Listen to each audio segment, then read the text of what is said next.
Hello my student, आप सभी को अपने चैनल एग्जाम प्री में स्वागत है। तो आप लोग को हिस्ट्री का VVI आपको सब्जेक्टिव पढ़ा रहे थे ना। तो इसमें से आपको क्वेश्चन नंबर हम 5 तक बता दिए थे। 1 से 5 तक आप लोग नहीं देखे तो पिछले वीडियो में देख सकते हैं। और यहाँ से जो क्वेश्चन नंबर हम लोग 6 में पढ़ेंगे। क्वेश्चन नंबर 6 में कि हो चिन मिन का मार्ग क्या है बताइए। 2023 में पूछा गया एग्जाम में, ठीक है। कब पूछा गया? 2023 में पूछा गया है कि हो ची मिन का मार्ग क्या है बताइए। तो लिखिएगा हो ची मिन का मार्ग हनोई से चलकर लाओसा कंबोडिया के सीमा क्षेत्र से गुजरता हुआ यानी दक्षिण वियतनाम तक जाता है। इसमें सैकड़ों कच्ची पक्की सड़कें निकलकर पूरी वियतनाम से जुड़ी थी। यह जो है वियतनामियों की रसद रसद सप्लाई मार्ग था। यह मार्ग काफ़ी मजबूत था। अमेरिकी सैकड़ों बार इस पर बमबारी कर चुका था, परंतु यानी कि वियतकांग एवं उनके समर्थक लोगों तुरंत जो है उनकी मरम्मत कर लेते थे। चूँकि हो ची मिन मार्ग वियतकांग की जीवन रेखा थी, अतः अमेरिका इस पर नियंत्रण करना चाहता था। इसी क्रम में उसने लाओसा और कंबोडिया पर आक्रमण भी किया, किंतु तीन तरफ संघर्ष में फंसकर उसे वापस लौटना पड़ा। ठीक है, क्या पड़ा? तो लौटना पड़ा। देखिएगा हो चिन मिन जो है हो ची मिन मार्ग क्या है बताइए। तो लिखिएगा हो चिन मिन मार्ग हनोई से चलकर लाओसा कंबोडिया के सीमा क्षेत्र से गुजरता हुआ दक्षिण वियतनाम तक जाता है।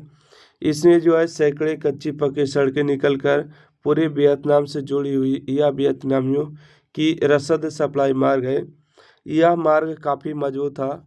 अमेरिका सैकड़ों बार जो है इस पर क्या कर चुके हैं? अमेरिका सैकड़ों बार इस पर बमबारी कर चुका है, परंतु वियतकांग एवं उनके समर्थित लोग तुरंत इसकी मरम्मत कर लेते थे। चूँकि हो चिन मिन मार्ग जो है वियतकांग की जीवन रेखा थी, अतः अमेरिका इस पर नियंत्रण करना चाहता था। इसी क्रम में उसने लाओसा एवं कंबोडिया पर आक्रमण भी किया, किंतु तीन तरफ से संघर्ष में फंसकर उसे वापस होना पड़ा। चलिए अगला प्रश्न है, क्वेश्चन नंबर 7 है, अमेरिका हिंद चीन में कैसे दाखिल हुआ? चर्चा करें। ठीक है, अमेरिका हिंद चीन में कैसे दाखिल हुआ, चर्चा करें।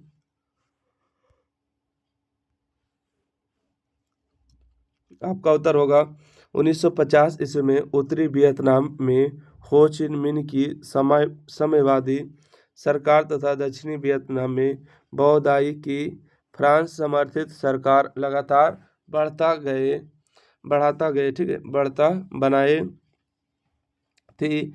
इस क्रम में दियन बियन फू दुर्गा पर साम्यवादी हो चिन मिन की सेना ने फ्रांसीसियों की सेना को बुरी तरह कब्जा कर लिया। ऐसी स्थिति में साम्यवाद के बढ़ते प्रभाव को रोकने के उद्देश्य से फ्रांस के समर्थन में अमेरिका ने प्रत्यक्षतः हिंद चीन में उतरने का निश्चय किया। चूँकि रूस पहले से साम्यवादी हो चिन मिन का समर्थन कर रहा था, अतः तृतीय विश्व युद्ध की संभावना नजर आ रही थी।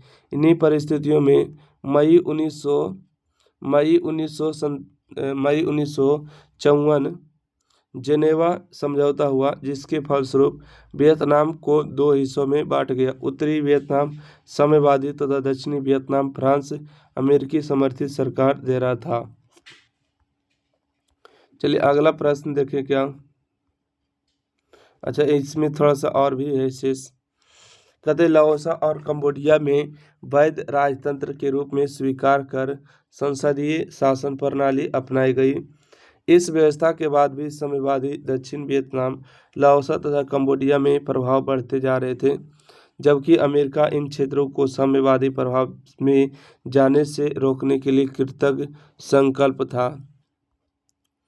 चलिए अगला प्रश्न है कि रासायनिक हथियारों नापाम एवं यानी कि एजेंट ऑरेंज का वर्णन करें। 2015 और 2019 में पूछे गए। ठीक है, कहते रासायनिक हथियारों नापाम एवं एजेंट ऑरेंज का वर्णन करें। तो लिखिएगा अगस्त 1964 में अमेरिका ने उत्तरी वियतनाम पर आक्रमण कर दिया। इस आक्रमण में उसने खतरनाक हथियारों, टैंक एवं बम वर्षक विमानों को व्यापक प्रयोग के साथ साथ खतरनाक जो है रासायनिक रासायनिक हथियारों का भी प्रयोग किया। रासायनिक हथियारों से केवल तोड़फोड़ नहीं होती वरना इसका पर्यावरण एवं मानव जीवन पर दूरगामी प्रभाव पड़ता है। ऐसे ही कुछ रासायनिक हथियार थे नापाम बम, एजेंट ऑरेंज, फास्फोरस बम नहीं फास्फोरस बम। नापाम बम में नापाम नामक एक कार्बनिक यौगिक होता है जो अग्नि बमों से गैसोलीन के साथ मिलाकर एक ऐसा मिश्रण तैयार करता है जो तत्व से चिपक जाता और जलता रहता है। इससे विषैली गैस भी निकलती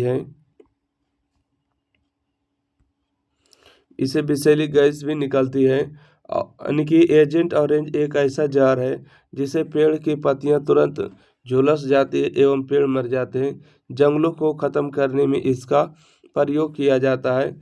यह इसका नाम जो ऑरेंज पट्टी बने ड्रमों पर रखे जाने के कारण पड़ा। वियतनाम युद्ध में अमेरिका ने इसका इस्तेमाल जंगलों के साथ साथ खेतों तथा आबादी पर भी जमकर किया। उस क्षेत्र में इसका असर जन्मजात विकलांगत तथा कैंसर के रूप में आज भी देखा जा सकता है।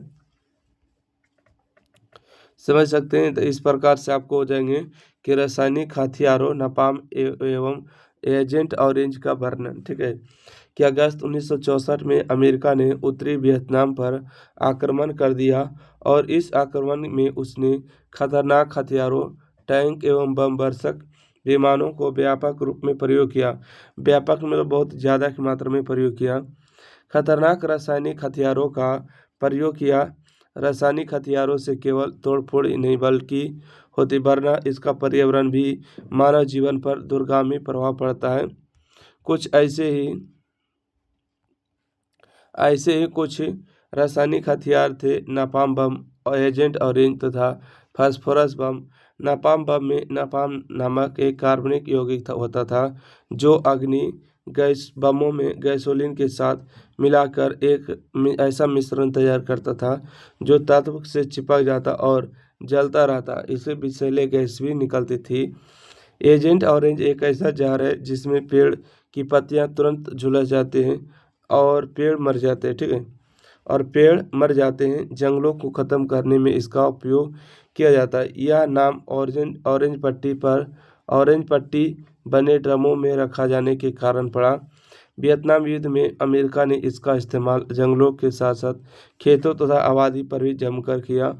उस क्षेत्र में इसका असर जन्मजात विकलांग और कैंसर के रूप में आज भी देखा जा सकता है या देखने को मिलता है।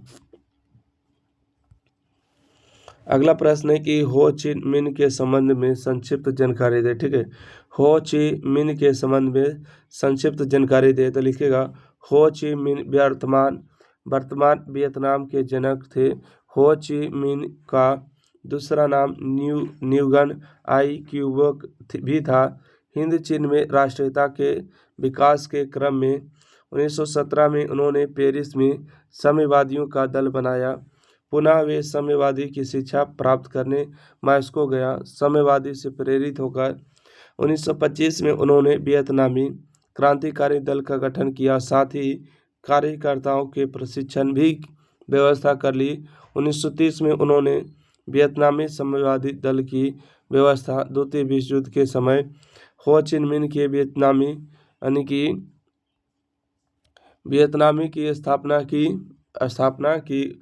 हो चिन मिन्ह वियतनाम के प्राय सारे क्षेत्र पर नियंत्रण कर 2 सितंबर 1945 को वियतनामी के स्वतंत्रता की घोषणा कर दी। वहाँ लोकतांत्रिक गणराज्य वाली सरकार स्थापित हुई जिसके प्रधान हो चिन मिन्ह थे। 1950 में हो चिन मिन्ह ने अपनी सरकार को पूर्ण साम्यवादी स्वरूप प्रदान किया। सितंबर 1969 में हो चिन मिन्ह का देहांत हो गया। चलिए अगला प्रश्न है क्वेश्चन नंबर 10 और आखिरी प्रश्न है कि जिनेवा समझौता कब और किसके बीच हुआ। ठीक है जिनेवा समझौता कब और किसके बीच हुआ तो लिखिएगा जिनेवा समझौता मई 1954 में हिंद चीन समस्या पर वार्ता हेतु बुलाए गए सम्मेलन पर हुआ। इसमें वियतनाम में दो हिस्से में बांट दिया गया था। लाओसा और कंबोडिया वैध राजतंत्र को स्वीकार कर संसदीय शासन प्रणाली को अपनाया। ठीक है, देखिएगा, कहता है जेनेवा समझौता कब और किनके बीच हुआ। तो जेनेवा समझौता मई 1954 में हिंद चीन समस्या पर वार्ता मतलब बातचीत हेतु बुलाए गए सम्मेलन में हुआ। इसमें वियतनाम को दो हिस्सों में बांटा दिया गया, लाओसा और दूसरा कंबोडिया। वैध राजतंत्र को स्वीकार कर दिया गया और संसदीय शासन प्रणाली को अपनाया गया। तो बोर्ड मॉडल पेपर में आपको एग्जाम में पूछे जाएंगे, बोर्ड परीक्षा में। VVI सारा आपको सब्जेक्टिव पढ़ा रहे हैं, ठीक है, आपको सिलेबस नहीं पढ़ा रहे हैं, आपको VVI सब्जेक्टिव है जो कि टॉपिक वाइज टॉपिक और चैप्टर वाइज चैप्टर है। तो फिर मिलते हैं चैप्टर नंबर अगले के साथ। जब तक के लिए वीडियो को शेयर करिए, लाइक करिए, चैनल सब्सक्राइब करिए। धन्यवाद।